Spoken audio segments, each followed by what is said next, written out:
우리가 살다 보면 이 관점이라는 말을 많이 사용합니다. 어떤 사람은 물이 반쯤 담긴 컵을 보고 물이 반이나 남았다라고 하는 사람이 있는가 반면 어떤 사람은 똑같은 것을 보고 물이 반밖에 남지 않았다라고 이렇게 하는 사람이 있습니다. 이게 바로 관점의 차이입니다. 이 관점이라는 것은 이 사물이나 어떤 상태를 볼 때 그 사람이 보고 생각하는 태도나 이 방향을 의미합니다. 이 사랑의 지선아의 주인공 이지선 씨를 아실 겁니다. 몇 해 전에 이지선 씨가 SBS의 이 힐링 캠프에 나와서 시청자들의 가슴을 울렸는데요. 이지선 씨는 지난 2000년에 이화여대 대학 재학 중에 오빠가 운전하는 차를 타고 가다가 이 가해자에게 바치는 교통사고로 전신 55%의 3도 중화상을 입고 이 40번이 넘는 대수술과 이 재활 치료를 받습니다. 하지만 그녀는 그 시련을 다 극복하고 미국 UCLA 대학원 사회복지학과에서 이 박사과정을 마치고 현재는 이화여자대학교 자신의 모교에서 학생들을 가르치며 많은 사람들에게 희망을 주고 있습니다. 이 힐링 캠프에 닉 부이치치라는 사람도 출연을 했는데 이 사람은 호주 사람입니다. 닉은 태어날 때부터 양손과 양발이 없는 이 기형아로 태어납니다. 작은 발가락이 2개 달린 기형의 왼발이 있을 뿐입니다. 그 왼발에 볼펜을 묶어서 글을 쓰고 또 컴퓨터도 하고 축구, 수영, 서핑을 즐기고 이 드럼도 칩니다. 그리고 30개국을 다니며 이 복음과 희망을 전합니다.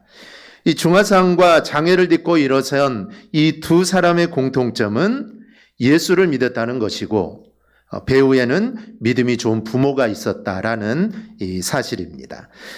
예수 믿는 사람들은 평소에는 잘 모릅니다. 이 사람이 예수를 믿는 사람인지 예수를 믿지 않는 사람인지 잘 모르죠. 성경책을 계속 들고 다니면 예수 믿는 사람이다라는 거 아는데 사람들이 잘 모릅니다. 그래서 남들보다 나은 점이 없다고 해서 핀잔을 듣기도 하고 비난도 받습니다. 그러나 불행이 닥쳤을 때 예수를 믿는 사람은 다릅니다. 예수 믿는 사람은 달라야 합니다. 내가 닥친 불행을 해석하는 예수님의 이 법칙이 있기 때문에 세상 사람들과는 이게 다를 수밖에 없습니다. 이지선 씨는 이렇게 말합니다. 나는 사고를 당한 것이 아니라 나는 사고를 만났다라고 말을 합니다. 즉 어떤 사람을 만나는 것처럼 나는 사고를 만났다라는 것이죠. 그래서 가해자를 탓하지 않고 용서를 합니다. 얼굴이 익어버리고 몸이 녹아버리는 3도 화상을 입어서 얼굴은 흉측했지만 이 내면의 아름다움을 더 알게 되었고 가꾸게 됩니다. 그리고 더 많은 사람들에게 희망을 전하는 사람이 되었습니다. 옛날 이지선 씨로 돌아가려고 한다면 당연히 가겠다고 하지만 지금의 삶도 행복하다 이렇게 말을 합니다. 닉 부이치치는 태어날 때 태중의 부모는 알았습니다. 그래서 의사가 이 아이를 낳을 거냐라고 물었고 낳은 후에도 키울 거냐 아니면 장애시설에 위탁할 거냐 이렇게 물었다고 합니다. 대부분의 성도라면 하나님을 원망하고 아내를 탓할 것이고 아내는 또 남편을 탓하겠죠. 그러나 저들은 예수님의 관점으로 아들을 봅니다. 하나님께서 하시는 일을 드러내기 위해 이 아들을 우리 가정에 주셨다. 이 아이는 하나님의 선물이다. 이것이 하나님의 관점으로 상황을 보는 이 사람들의 생각입니다.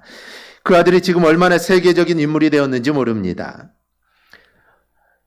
이 사람은 8살 때 자기의 비극적인 운명을 알게 되고 엄마에게 나는 죽고 싶다라고 이렇게 말했던 사람인데 하나님의 힘으로 일어나 일반 대학에서 회계와 재무학을 전공을 하게 됩니다. 그는 17세에 비영리단체 사지 없는 삶을 조직했고 대학을 졸업한 21세부터 지금까지 30개국 수백만 명의 청중들에게 강연을 하고 다닙니다. 결혼도 하고 아이도 갖습니다. 그리고 책 한 권을 펴내죠. 책 제목은 팔도 없고 다리도 없고 걱정도 없다라는 책입니다. 그는 걱정이 없었을까요? 좌절이 없었을까요? 아닙니다. 이 세상에 걱정은 없는 인생이 어디에 있습니까? 그는 걱정이 많았을 겁니다. 그런데 걱정이 없다라는 것이죠.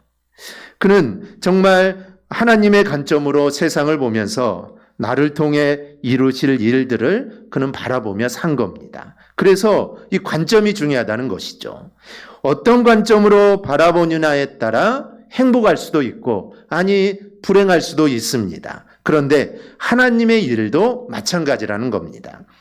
하나님의 일이 이루어지는 것에 대한 생각, 이 관점이 중요합니다. 가령 하나님의 일을 어떤 드라마틱한 일을 그렇게 하나님의 일이 이루어진다라고 생각을 가진 사람은 이 평범하게 사역하는 사람들의 사역은 아주 하나님의 역사가 별로 일어나지 않는 것으로 생각을 할 것입니다. 종종 말하지만 정말 평생에 걸쳐서 해외 선교제 가서 복음을 전했지만 평생 동안 1명, 2명밖에 개종시키 못한 선교사를 본다면 이 사람은 그 선교사의 사역은 사역이 아니라고 볼 것입니다. 정말 드라마틱한 일들이 일어나서 막 회개가 일어나고 수십 명, 수백 명의 사람들이 회개를 해야 이게 하나님의 일이라 생각하기 때문입니다. 또 하나님의 역사를 병 고치는 것이 하나님의 역사로 본다면 병 고치는 능력이 나타나지 않으면 하나님이 함께하지 않는다라고 할 겁니다. 이렇게 하나님의 일에 대해서 어떤 생각을 갖느냐에 따라 그것으로 하나님의 일인지 아닌지 또 하나님의 역사가 충만했는지 그렇지 않는지를 판단하게 됩니다. 그런데 이런 기준으로 하나님의 일을 판단한다면 그것은 지극히 작은 부분만 보고 섣부르게 판단하는 겁니다. 하나님의 일은 그보다 훨씬 크고 그보다 훨씬 더 깊습니다. 그리고 내가 상상한 그 이상을 초월하는 게 바로 하나님의 일입니다. 이 고린도 교회 성도들은 거짓 선지자들의 말에 생각의 폭이 좁아졌습니다. 처음에는 그렇지 않았겠죠. 그런데 거짓 선지자들이 들어와서 계속해서 이런 그런 이야기를 계속하다 보니 그들의 생각의 폭이 좁아진 겁니다. 그들의 말을 들으면 들을수록 바울의 사역에 의구심이 들기 시작합니다. 바울이 진짜 선지자일까? 바울이 진짜 하나님의 사람일까? 이런 의심들이 들기 시작하죠. 그래서 바울은 고린도 교회에 직접 가지를 못합니다. 왜냐하면 가게 된다면 감정이 상할 수 있기 때문이죠. 그래서 갈 수가 없게 됩니다. 하지만 이 문제는 바로잡아야 했죠. 그래서 자신에 대한 자랑을 합니다. 11장 16절부터 12장 13절까지는 이 바울이 사도로서 또는 사역자로서 자신의 자랑거리를 말하는 내용입니다. 이 자랑이라고 하지만 사실은 자신이 진정한 사도라는 것을 이야기하는 것입니다. 그 첫 부분이 오늘 본문인데 그는 자신을 자랑하는데 좀 이상합니다. 우리가 오늘 21절까지만 읽었지만 오늘 본문은 마지막 절까지입니다. 사도 바울이 자랑은 하는데 좀 이상합니다. 보통 사람들이 자랑할 때는 장점을 자랑하죠. 단점을 자랑하거나 내 약한 거를 자랑하는 사람은 없습니다. 그런데 30절을 보면 바울은 자신의 약한 것을 자랑한다라고 합니다. 내가 부득불 자랑할진대 내가 약한 것을 자랑하리라. 사람들은 자기가 잘하는 것을 자랑하기 마련인데 바울은 왜 자신의 약한 것들을 자랑하는 걸까요? 우리는 오늘 바울의 모습을 통해 성도인 우리가 어떤 자세로 헌신하고 충성해야 하는지 그리고 우리가 이 세상을 살아갈 때 어떠한 모습으로 내가 세상을 살아가는지 그 힌트를 오늘 바울의 모습에서 우리는 볼 수가 있습니다. 첫째, 바울은 겉으로 드러나는 것을 자랑하지 않았습니다. 이 바울을 폄하하던 사람들이 하는 말은 자신들은 히브리인이요 참 이스라엘 사람이라고 하면서 바울은 그렇지 않다라고 이야기합니다. 또한 자신들은 아브라함의 후손인데 바울은 아브라함의 후손이 아니다는 것입니다. 그리고 복음을 전하는 일에 우리는 마땅한 자격을 갖추고 있는데 바울은 그렇지 않다라는 것이죠. 아마도 이들은 바울이 이방인들에게 복음을 전하니까 아마 사도 바울은 유대인이 아니라고 생각했던 것 같습니다. 그런데 안타깝게도 이런 말이 고린도 교회에 먹혔던 것입니다. 더 재밌는 것은 사실 이 고린도라는 지역은 히브리 사람과는 아무런 관련이 없는 도시입니다. 고린도는 이방 상업 도시죠. 그렇다 보면은 이 지역에는 유대인이 있기는 있겠지만 유대인보다는 도시 특성상 대부분 이방인들이 더 많습니다. 그러면 그 지역에 세워진 교회라면 당연히 유대인은 있겠지만 대부분 이방 사람들로 구성된 도시죠. 그런데도 참 히브리인만이 참 사역자라는 이 말이 어찌 보면 말도 안 되는 논리죠. 외국인들이 많은 곳에서 한국 사람을 자랑하고 한국 사람만이 설교를 할 수 있다. 한국 사람만이 사역할 수 있다. 이렇게 말하는 것은 말이 맞지 않습니다. 그런데도 이 논리가 고린도 교회에 먹혔다라는 것이죠. 당시는 세속적으로 보면 로마 시민권이 가장 강력한 외적인 표상이었습니다. 왜냐하면 그 당시에는 로마가 거의 세계를 지배했기 때문에 로마 시민권 하나만 있으면 어디든지 갈 수 있죠. 그리고 복음의 시작은 히브리인으로부터 시작되었기에 히브리인만이 참된 사역자라는 그런 생각들을 아마 가지고 있었을 겁니다. 아무튼 이게 자랑거리로 통하고 있었다라는 것이죠. 이런 모습의 바울은 기가 막힐 수밖에 없습니다. 바울은 이런 말도 안 되는 상황 속에서 자신을 이제 변론해야 되는 입장에 놓이게 되죠. 우리가 먼저 알아야 할 것은 이런 종류의 자랑은 육신을 따라하는 자랑입니다.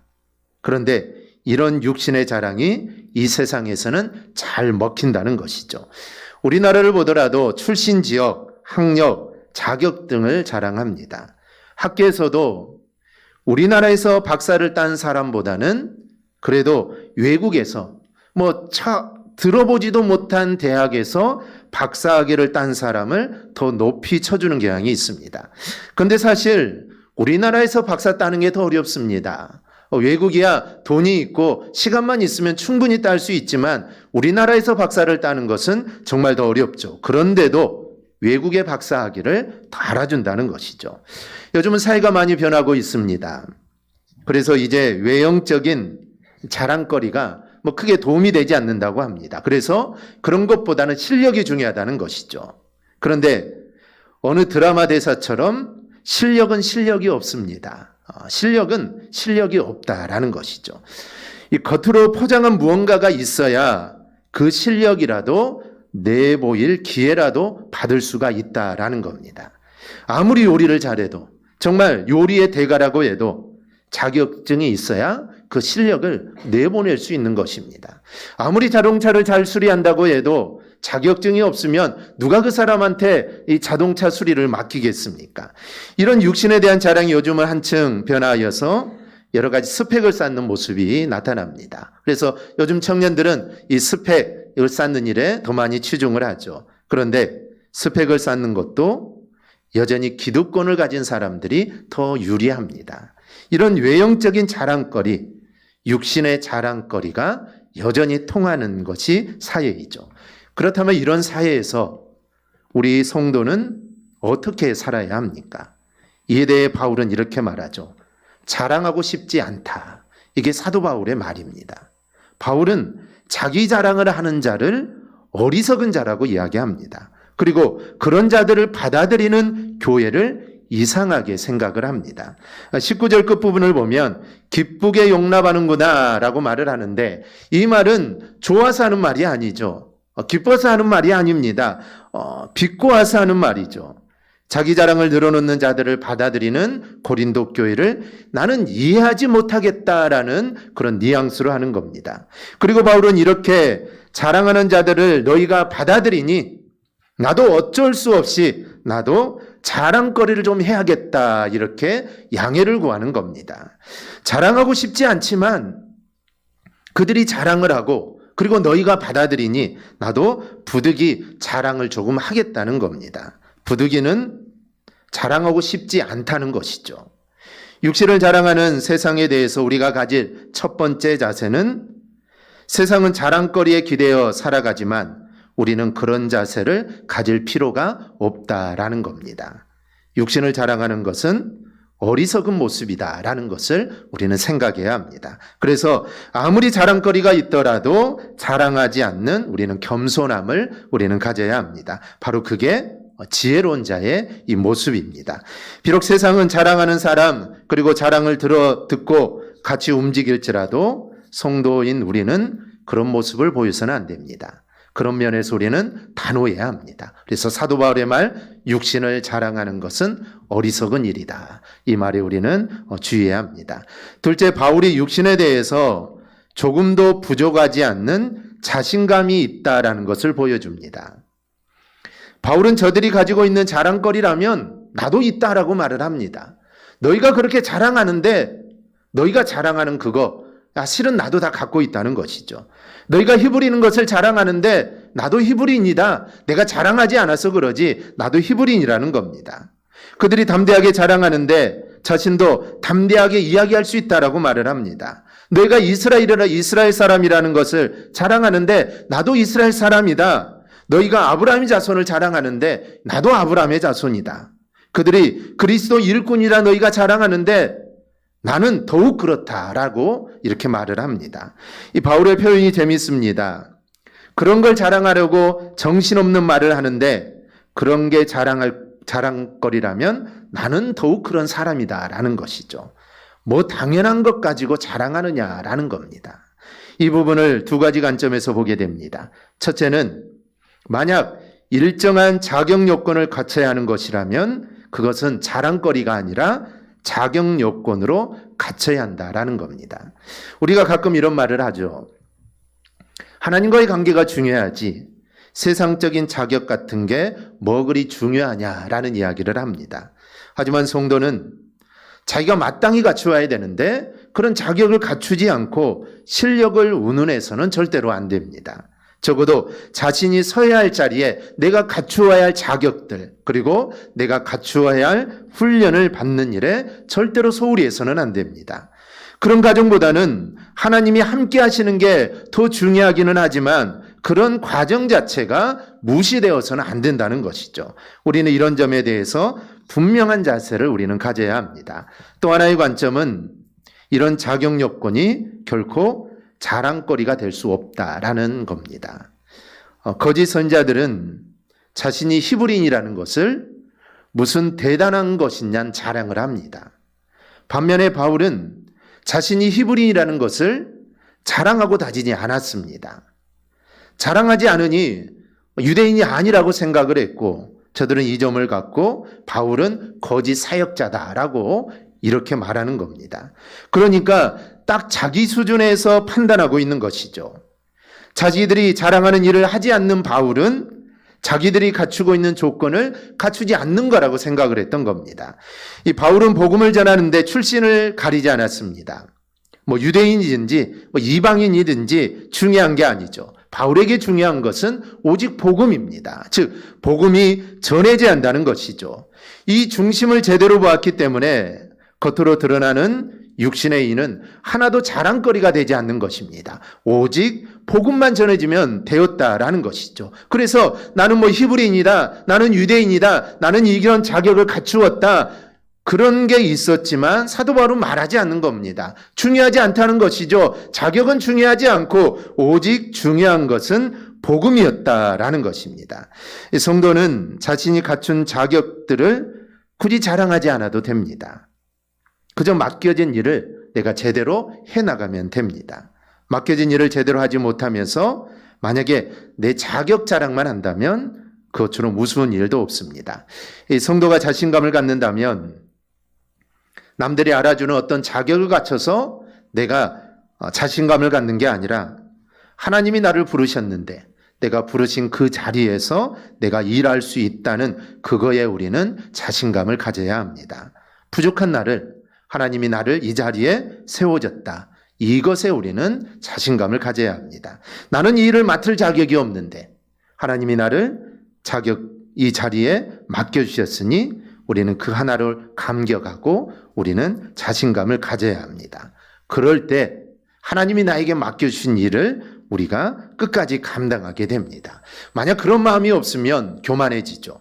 내가 이런 자격이 있는데 나는 더 큰 일도 할 수 있는데 이런 마음이 있으면 교만해집니다. 그런데 자격은 다 내려놓고 하나님이 나를 여기에 세워주셨으니 그 자리에서 내가 최선을 다하겠다. 그러면 그 자리에서 하나님의 일을 우리가 이룰 수 있습니다. 셋째로 바울이 자랑하는 것은 순전히 약한 것들 뿐이었습니다. 바울은 저들이 정신없는 소리로 자신들이 그리스도의 일꾼이라고 이야기한다면서 자신은 더욱 그렇다고 합니다. 그러면서 제시하는 것들이 있습니다.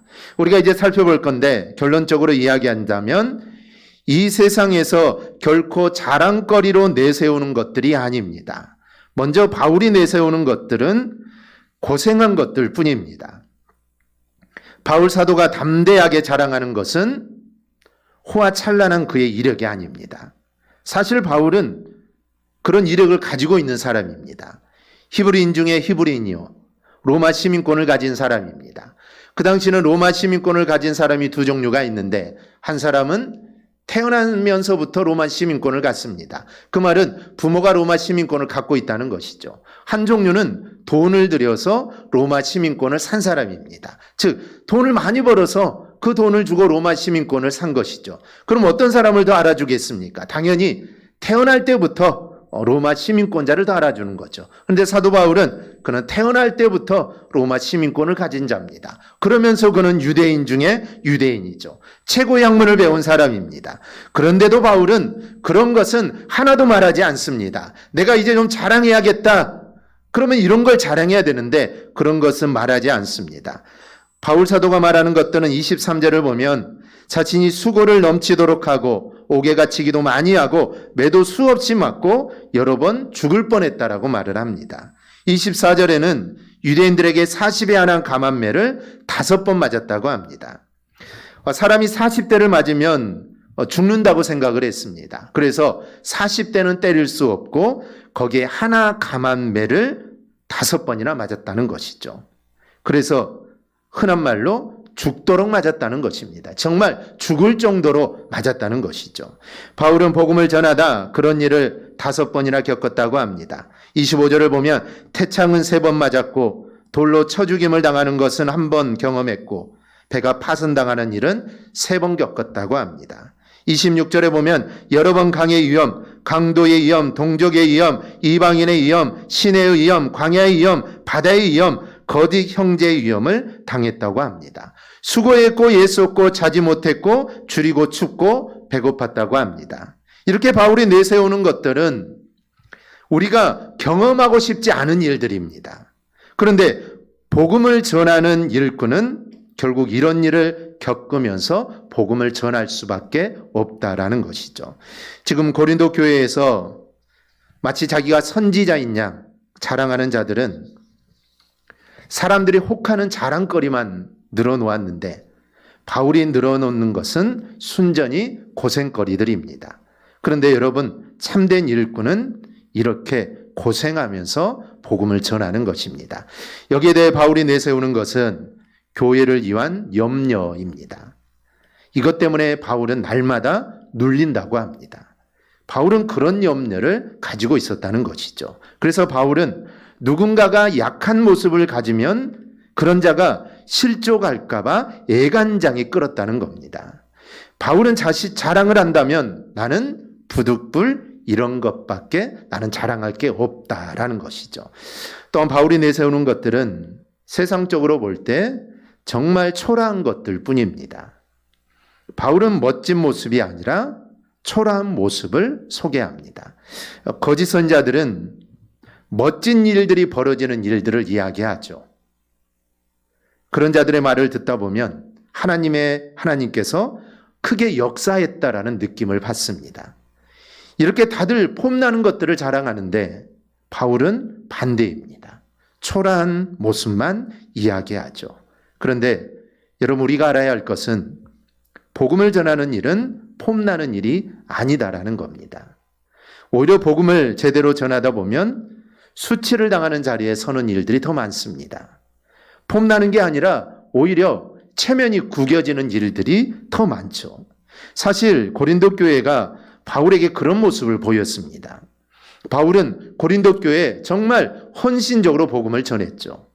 다른 이들은 몰라도, 정말 다른 이들은 바울을 알아주지 않는다고 해도 이 고린도 교회 성도들만은 이런 바울의 모습을 알아주어야 합니다. 그리고 고린도 교회 성도들은 하나님 앞이나 세상 사람들 앞에 섰을 때 바울이 내세울 수 있는 이 바울의 열매들입니다.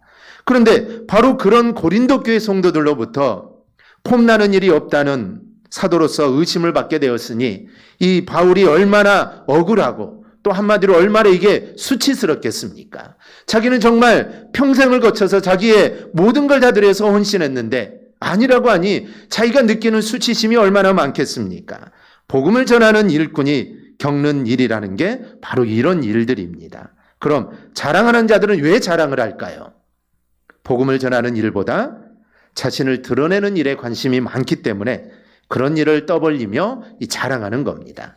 그리스도의 생명구원은 하나도 이루어진 게 없는데 자신의 이력이나 자신의 업적이나 자신의 행적이나 들먹이는 것입니다. 그리고 대부분 이런 이력이나 행적도 엄밀히 따지면 자신들이 이룬 것들이 아닙니다. 여러분, 참된 일꾼은 자랑하지 않습니다. 자랑을 할 수가 없습니다. 그래서 부득이 정말 어쩔 수 없이 자랑한다면 이렇게 고생하고 실패하고 부끄러운 것들만 이야기하게 되는 것입니다. 그런데 그 안에는 정말 내가 고생하고 실패하고 부끄럽고 힘든 일들이 많았지만 이런 것들을 이야기하지만 그런데 그 안에는 생명의 구원의 역사가 있습니다. 그래서 중요하다는 것이죠. 자신을 떠벌리고 내가 이런 사람이다, 내가 이런 것들을 이루었다라고 이야기하는 그 안에는 생명 구원의 역사가 없습니다. 그런데 내가 고생하고 실패하고 이런 부끄러운 일들, 고생한 일들을 이야기하는데 그 안에는 생명 구원의 역사가 있다는 것이죠. 하나님은 이런 일을 인정해 주시는 것입니다. 그렇다면 우리는 어떤 모습이 되어야 합니까? 자랑하지 않는 모습이 되어야 합니다. 그리고 하나님이 맡겨주신 일에 한 걸음씩 전진해 나가는 모습들이 우리 안에 있어야 합니다. 사도 바울도 자랑하지 않았습니다. 그리고 많은 사람들이 자기에게 그런 말들을 하지만 그래도 사도 바울은 하나님이 맡겨주신 그 일에 한 걸음 한 걸음 계속해서 나아갔던 것입니다. 역사는 하나님의 것이고 감당해야 할 과정은 우리 일꾼들의 몫입니다. 그러니 우리는 겸손하게 일꾼답게 우리는 나가기만 하면 됩니다. 그러면 바울을 통해 정말 하나님 맡겨주신 그 일들을 포기하지 않고 정말 끝까지 그 일을 해나갔을 때 바울을 통해 역사하셨던 그 하나님이 반드시 나를 통해 역사하실 것입니다. 내가 하나님 맡겨주신 일, 그 일들을 최선을 다해 해나가고 정말 어떠한 일들이 오더라도 정말 좌우로 치우치지 않고 정말 하나님만 보고 나아갈 때 하나님 분명히 나를 통해 반드시 역사해 주시는 것입니다. 우리가 이 사실을 우리가 알고 우리가 정말 일평생 하나님만을 바라보며 충성하는 우리 일꾼들이 되기를 주님의 이름으로 축원합니다. 아멘.